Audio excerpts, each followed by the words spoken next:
साथीहरु नमस्ते। आज म तपाईहरुलाई semi automatic star delta 3 phase motor स्टार्टरको कन्ट्रोल सर्किट डायग्रामलाई बुझाउन गइरहेको छु। कृपया यो भिडियोलाई अन्त्यसम्म हेर्न नभुल्नु होला। यो भन्दा अगाडि मैले म्यानुअल स्टार डेल्टा स्टार्टरको बुझाइसकेको छु। नहेरेको साथीहरुले हेर्नु होला। अब यो कन्ट्रोल सर्किट डायग्राम हेर्न सक्नुहुन्छ। एउटा फेज लिनुस्। उक्त फेज एसपीएमसीबी को एउटा पोइन्टमा आयो अनि एसपीएमसीबी बाट आउट भएर ओभरलोड रिले को एनसी पोइन्टमा आयो, यानी कि 95 मा आयो अनि 96 बाट उक्त फेज आउट भएर अफ पुश बटन को एनसी पोइन्टमा आएको छ।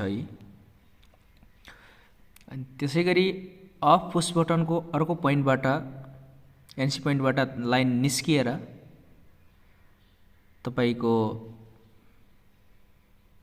स्टार पुश बटन को एनो पोइन्टमा आयो। अन को लागि एनो प्रयोग गर्नुपर्छ। अफबाट एनोमा आयो स्टार को र त्यही पोइन्टबाट फेरि अर्को तार निस्किएर कन्ट्याक्टर 1 को एनो पोइन्टमा गयो, हेर्न सक्नुहुन्छ।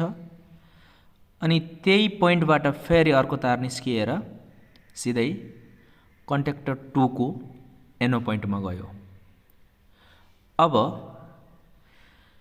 स्टार पुश बटन को बाँकी रहेको एनो पोइन्टबाट लाइन निस्किएर कन्ट्याक्टर 3 को एनसी पोइन्टमा गयो र कन्ट्याक्टर 3 को एनसी पोइन्टबाट लाइन आउट भएर कन्ट्याक्टर 2 को A1 मा गएको छ, हेर्न सक्नुहुन्छ। त्यसैगरी अब हामी जाउँ कन्ट्याक्टर 1 को बाँकी रहेको एनो पोइन्ट र कन्ट्याक्टर 2 को बाँकी रहेको एनो पोइन्ट। अब कन्ट्याक्टर 1 को एनो पोइन्टबाट दुईवटा तार निस्किएको छ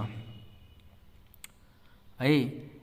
एउटा तार सिधै कन्ट्याक्टर 1 को A1 मा गयो, यानी कि मेन कन्ट्याक्टर को A1 मा गयो र कन्ट्याक्टर 1 को एनो पोइन्टबाट अर्को तार सिधै कन्ट्याक्टर 2 को एनो पोइन्टमा गयो है। हेर्न सक्नुहुन्छ। कन्ट्याक्टर 1 को एनो र कन्ट्याक्टर 2 को एनो कमन भएको छ। अनि फेरि त्यही कन्ट्याक्टर 2 को एनो पोइन्टबाट अर्को तार निस्किएर सिधै कन्ट्याक्टर 2 को एनसी मा गएको छ र कन्ट्याक्टर 2 को एनसी बाट लाइन निस्किएर कन्ट्याक्टर 3 को A1 मा गएको छ। र अब यो कन्ट्याक्टर सबै कन्ट्याक्टर सञ्चालन हुनको लागि हामीले A2 पोइन्टमा न्युट्रल दिनुपर्ने हुन्छ। यसरी न्युट्रल A2 मा गयो। अब कन्ट्याक्टर चल्नको लागि रेडी भयो। मैले भनिसकेको छु तपाईहरुलाई यो भन्दा अगाडि पनि भिडियोमा कि कन्ट्याक्टर कोही सिंगल फेज सप्लाईबाट चल्ने हुन्छ, कोही 3 फेज अथवा दुईवटा फेज A1 र A2 मा दुईवटा फेज दिनुपर्ने पनि हुन सक्छ। र अब यो ड्रइङले कसरी काम गर्छ भन्दा जब हामीले स्टार पुश बटन थिच्छौं त्यो बेलामा लाइन यसरी गएर सिधै कन्ट्याक्टर 2 को A1 हुँदै लाइन जान्छ र कन्ट्याक्टर 2 चल्छ। कन्ट्याक्टर 2 चल्नु भनेको यो कन्ट्याक्टर 2 को एनो पोइन्ट एनसी हुनु हो। यसरी लाइन फेरि पास भएर गएर कन्ट्याक्टर 1 को A1 हुँदै लाइन गएर कन्ट्याक्टर 1 पनि चल्छ। अर्थात जब स्टार पुश बटन थिचिन्छ त्यति बेला कन्ट्याक्टर 2 र कन्ट्याक्टर 1 एकसाथ चल्छ, यानी कि कन्ट्याक्टर 1 मेन कन्ट्याक्टर हो, कन्ट्याक्टर 2 स्टार कन्ट्याक्टर हो। जब हामीले स्टार पुश बटनलाई थिच्दाखेरि चाहिँ दुईटा कन्ट्याक्टर एकसाथ चल्छ।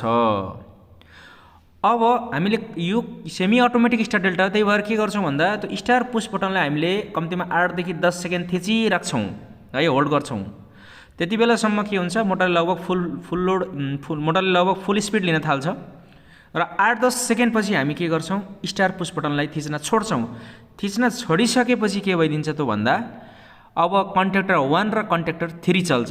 किन भन्दा 1 चलिरहेको हुन्छ, होल्डिङ भएको हुन्छ कन्ट्याक्टर, र 3 मा के हुन्छ भन्दा अब 2 बन्द हुन सहित यो जुन 2 को एनो पोइन्ट चल्दाखेरि जुन एनसी एनो हुन्थ्यो, अब 2 बन्द भएपछि एनो फेरि के भइदिन्छ, एनसी भइदिन्छ। अब त्यो कन्ट्याक्टर 2 को यो एनो पोइन्टबाट यो लाइन आउट भएर सिधै पास भएर कन्ट्याक्टर 3 को A1 मा पुग्छ र कन्ट्याक्टर 3 निरन्तर चल्छ। अर्थात जब हामीले पुस बटन थिच्न छोड्छौँ, छोड्न बित्तिकै के भइदिन्छ, 1 चलिरहेको छ, 1 सँगसँगै 3 पनि चल्छ र 2 बन्द हुन्छ, अर्थात् मेन र डेल्टा चल्छ। अनि यो त्यही भएर यहाँ हामीले K3 र K2 को एनसी पोइन्ट हुँदै एकअर्कामा लाइन लगेका छौँ नि, यो किन भन्दा इन्टरलकको लागि, ताकि 2 चल्दाखेरि 3 नचलोस् र 3 चल्दाखेरि 2 नचलोस् भन्नको लागि। यो थियो साथीहरू सेमी अटोमेटिक स्टार डेल्टा स्टार्टरको कन्ट्रोल सर्किट डायग्राम। अब तपाईहरुलाई यसको पावर सर्किट डायग्राम चाहिँ योभन्दा अगाडि मैले म्यानुअल स्टार डेल्टा स्टार्टरमा सिकाइदिसकेको छु, त्यहाँ गएर हेर्नु होला। किन भन्दा पावर सेम हुन्छ, किनभने कन्ट्याक्टर 1 यहाँ मेन कन्ट्याक्टर हो, कन्ट्याक्टर 2 स्टार कन्ट्याक्टर हो, कन्ट्याक्टर 3 डेल्टा कन्ट्याक्टर हो। यो कन्ट्रोल सर्किट मात्रै फरक हो, यो सेमी अटोमेटिक स्टार डेल्टा र म्यानुअलको। त्यही भएर पावर चाहिँ सेम हुन्छ। सेम हुने भएको हुँदा तपाईहरुले एकचोटि फेरि म्यानुअल स्टार डेल्टा स्टार्टरमा मैले जुन भिडियो बनाइदिएको छु त्यसको पावर सर्किट डायग्राम हेर्नु होला, बुझ्नुहुनेछ है त।